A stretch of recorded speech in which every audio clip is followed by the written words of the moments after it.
September 1221, a narrow, rocky valley near Parvan in northern Afghanistan. Dust crawls along the bottom of the gorge. That's not wind, that's the Mongol cavalry, used to turning cities into ash and rivers into meat soup. They are riding out to finish off the last scraps of the Khwarezmian Sultanate and have no idea that in a couple of days, half of this army will stay here, under the stones, and their commander will flee, abandoning his banners. In this tight crack between the cliffs, for the first time in the whole campaign, the Mongols are not hunting. They are the ones being driven into a trap. By evening, the valley doesn't look like a battlefield anymore. It's a gigantic slaughterhouse. Torn horses lie across the track. Quivers are empty, and the Mongols who are taken alive, according to the sources, are executed in a particularly elegant way. Wooden stakes are driven into their ears until they reach the brain. Blood runs down into the stream bed. Arrows stick out of shields like bristles. For people of the 13th century, it looks like a miracle. The sons of heaven lose to some runaway sultan. For us, it's a perfect case study of how a well-chosen terrain and disciplined infantry can smash an imperial myth. By the end of this story, you'll see how one tactically brilliant victory turns into strategic suicide. How a narrow valley kills the Mongol Imba, but a white horse and a slap with a whip across an ally's pride kill the last hope of Khwarezm. And why, after Parvan, Genghis Khan doesn't just take revenge. He learns, while his enemies celebrate as if the war is already over. Spoiler, the war is not over at all. It just levels up in brutality. 2 years before Parvan, the Mongol war machine is already rolling like a steamroller over the Khwarezmian Sultanate. The trigger. A Mongol trade caravan murdered in Otrar and envoys executed. The answer is not a protest note, but 150,000 horsemen who can take fortresses just as well as open steppe. Bukhara and Samarkand fall, then Merv and Nishapur, cities that only yesterday were key centers of the Islamic world. According to historians, hundreds of thousands, maybe millions of civilians die. Chroniclers write that the streets were so full of corpses that one could not ride on horseback through them. Shah Ala ad-Din Muhammad II does not die heroically in battle. He runs. He retreats across half of Iran, tries to gather an army beyond the Amu Darya, quarrels with his own nobility, and eventually dies in poverty on an island in the Caspian, leaving his son not a state but ruins. That son is Jalal ad-Din Mangburni. He's a bit over 30, with several defeats behind him, a handful of loyal Turkmen and Kipchak horsemen, and a horde of refugees who want not politics but revenge. He will become the man who first seriously stops the Mongols, and then immediately loses everything he has just won. Jalal ad-Din moves around Afghanistan like a guerrilla commander. At Nisa, he wipes out a Mongol garrison, then goes to Bust, where he gathers 10,000 Turkic warriors under his uncle, Amin Malik, then breaks through to Ghazni. People flock there from all over the country: Afghan highlanders, Khwarezmian remnants, mercenaries, desperate peasants. By the summer of 1221, he already has tens of thousands of fighters. The sources swing wildly from 30 to 120,000, but the exact number is less important than the fact itself. After the total collapse of the Sultanate, a new, very angry army of resistance suddenly appears. Up to this moment, the main Imba of the 13th century is the Mongol cavalry. Light and heavy horsemen who shoot at full gallop, stage feigned retreats, hit the flanks, work like a mobile artillery park. They live on maneuver, hit the side, pull back, lure, encircle, keep the enemy under a constant rain of arrows instead of smashing straight into spear walls. On the steppe, this is almost a cheat code. If you're an infantryman, they either shoot you down from afar or go around and cut you from behind. Against guys like this, even big armies crumble. But Afghanistan is not endless steppe. Here valleys are rocky corridors where cavalry feels cramped and infantry feels at home. Jalal ad-Din understands a simple thing. Fighting the Mongols on open ground is suicide. Forcing them into a narrow pass under fire is a chance. His strength is numbers, and the fanatical rage of the locals, his weakness is chaos, different languages, different levels of training, and almost no heavy cavalry. To turn this motley crowd into a weapon against the Mongol imba, he needs the right map, and he finds it at Parvan. The tragic blindness here is double. Shigi Kutuk, the main Mongol commander at Parvan, arrives like a manager to an easy meeting. Just another bandit gang. We'll crush them and move on. Behind him is the whole history of Genghis Khan's victories and not a single major defeat. Why bother choosing a battlefield carefully when you're Mongol and you win anyway? On the other side of the valley there's its own blindness, the Khwarezmian elite, for whom any campaign is also a business project. They're already arguing over who gets what loot instead of how to hold the alliance together. This arrogance doesn't break the battle yet, but it's already rotting the foundation of the coming victory. Before Parvan, Jalal ad-Din runs a demo of the future slaughter. He marches to Valian, where the Mongols are besieging a fortress, and with a sudden attack smashes 2 Mongol detachments at once, lifting the siege and leaving about 1,000 enemy dead, according to the chroniclers. Among the Mongols this causes not respect but irritation. How dare this runaway sultan kill imperial troops? Genghis Khan orders Shigi Kutuk, his chief judge, an intelligent man but not the most experienced field commander, to deal with him, and gives him, depending on the source, 30 to 50,000 horsemen. It's still an elite force, but no longer the unstoppable fist that took Samarkand. Jalal ad-Din falls back to Parvan and chooses a valley that looks as if it was drawn personally by the god of infantry. Rocky slopes on both sides, boulders underfoot, a narrow stream bed where there is no room to swing around the flanks. Just enough space to form his line, but not enough for the Mongols to envelop him on the wings.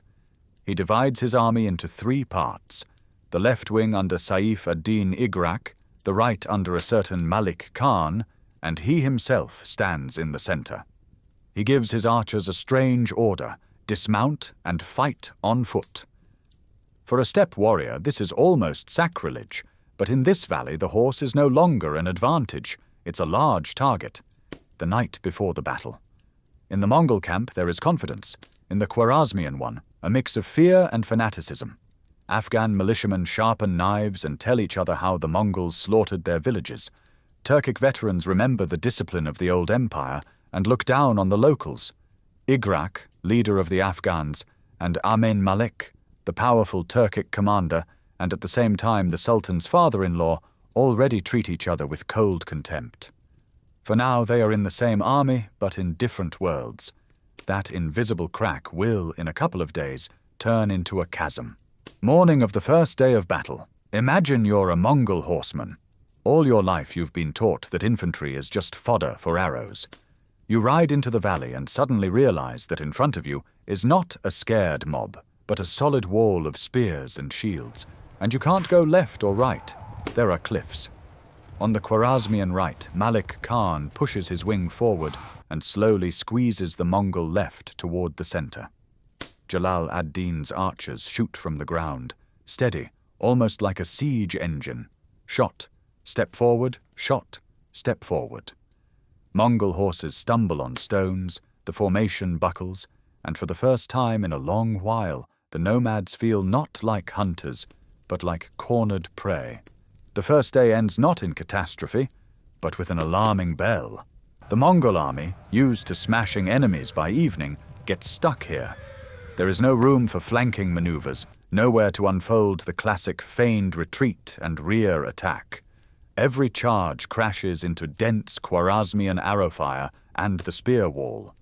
It's like a world chess champion suddenly locked in an elevator and instead of a board handed rock, paper, scissors. Almost everything that made the Mongols terrifying becomes useless in this valley.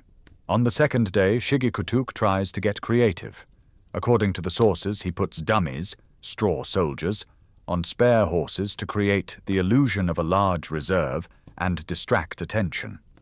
From the other side of the valley, it looks weird. In the distance, you see riders who don't seem to breathe or move.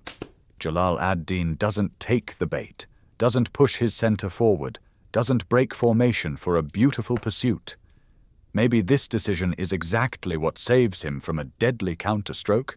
The decoy stays a decoy, and the real Mongol problem, the cramped terrain, doesn't go away. The third day is the climax. The Mongol right decides to play by the textbook, a powerful attack on the Khwarezmian left, where Igrak stands, followed by the traditional feigned retreat. Imagine you're an Afghan warrior in the front ranks. Cavalry charges you, horses breathing steam, arrows whistling, the ground shaking. You hold the impact, the enemy turns away and runs. Everything inside screams, "Chase them! They're breaking!" Igrak leads his men forward. The infantry surges into a counterattack, spills out of its protected position, and suddenly the Mongols wheel around. In the narrow pass, a slaughter begins in which, according to the chroniclers, about 500 Afghans die, the very best of Igrak's infantry. At this moment, the battle hangs by a thread. Jalal ad-Din's left flank is creaking, men are falling back, some already dropping their shields. Any pause, and panic will ripple along the line. Jalal ad-Din does what no one expects. He doesn't retreat to a safe hill, he personally leads the counterattack. The Sultan crashes into the narrow sector where the Mongol right and the remnants of Igrak's infantry are colliding, and his soldiers see not only the banner, but the face of their ruler, right there in the meat grinder. For a medieval army that's like hitting the plunger on a massive adrenaline syringe, the center moves forward, the right wing supports, and the Mongols start to give way. Then comes what historians politely call a rout. In the cramped valley, the retreating cavalry turns into a traffic jam. One horse falls, 3 behind trip over it. Their own comrades press from the rear, enemies cut them from the front. Khwarezmian archers keep shooting almost point blank. Spearmen finish off those knocked from the saddle. A large part of the Mongol army ends up wedged between rock and shield wall. Shigi-Kutuku barely breaks out and leads the remnants away. Modern researchers estimate he loses at least half his men, possibly upwards of 15,000. What happens next looks brutal even by 13th century standards. The Mongols taken alive, according to the chroniclers, are executed by having wooden stakes driven into their ears, as if symbolically pinning to the ground the rumor of Mongol invincibility. The valley is choked with the corpses of men and horses, shields turned into sieves, arrows stuck in the rocks. The stench of blood and carrion is so strong that soldiers remember it years later. This is not a battle, it's an execution, and that's exactly how the world sees it when word of Parvan spreads across Khorasan. In his camp, Jalal ad-Din stages a triumph. Ibn al-Athir says he sends Genghis Khan a message in the spirit of, "Name the place where you want to fight, and we will come there." It's not just bravado, it's a statement. We're not hiding anymore. We are no longer fugitives. His army, smeared with blood and dust, believes they haven't just survived, but broken the spine of the Mongol legend. In the tents, they divide trophies, tell how someone cut down a banner, someone personally killed a famous Noyon, someone found chests of Mongol silver. For a brief moment, it feels like history has rolled back, and Khwarezm can still be saved. But history doesn't like it when people launch fireworks too early. The news of Parvan really does spark uprisings. In Merv, a revolt breaks out under a certain Kushtegen Pahlavan, where they drive out the Mongol administration. In Bukhara and Herat, those who had recently chosen peaceful surrender also raise their heads. In the north and west, small bands appear that raid Mongol camps, like Muhammad Margani, who twice hits the Khan's own camp and drags away loot. This second life of Khwarezm looks like the beginning of a holy war against the conquerors. But in reality it's scattered flashes, not a single front. Meanwhile, that same evening in the Parvan Valley, a different battle begins, over the loot. The main object of contention is a white Mongol horse, a symbol of status and luck. Amin Malik, the Turkic commander and the Sultan's father-in-law, believes such a trophy should belong to him by right. Saif ad-Din Igrak, who has just lost hundreds of men on the left flank, is sure his Afghans paid in blood and earned it. Word by word, the tribal honor code ignites, and at some point Amin strikes Igrak across the face with a whip. For a mountain leader, that's worse than a sword blow. Jalal ad-Din makes his main strategic mistake not in the valley, but in the tent. He is called to separate the commanders and punish the guilty one, but he does not dare publicly humiliate his own father-in-law. The Sultan tries to smooth over the conflict, postpone the decision until later, when tempers cool. To Igrak, this sounds like betrayal. His men died for 3 days, and now their leader is whipped and doesn't even hear an apology. During the night, the Afghan contingent, together with some Kalaj and Kipchak units, simply breaks camp and leaves. In the morning, Jalal ad-Din discovers that his victorious army has shrunk to roughly 30,000. Half his strength has dissolved into the mountains, along with the white horse and the hope of a second Parvan. Genghis Khan's reaction to Parvan is a scene of its own.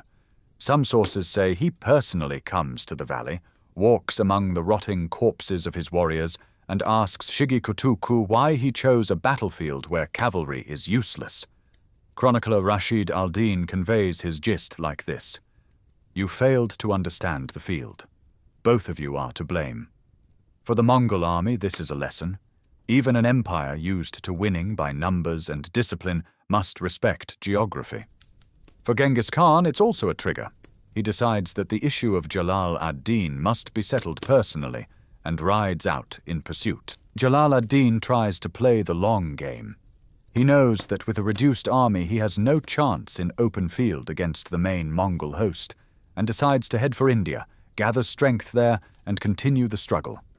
He retreats to Ghazni, then to the Indus, all the time hoping to move faster than the Mongol Tumans can break through the mountains. But Genghis Khan advances by forced marches, splits his forces to block the passes, and finally catches Jalal on the riverbank.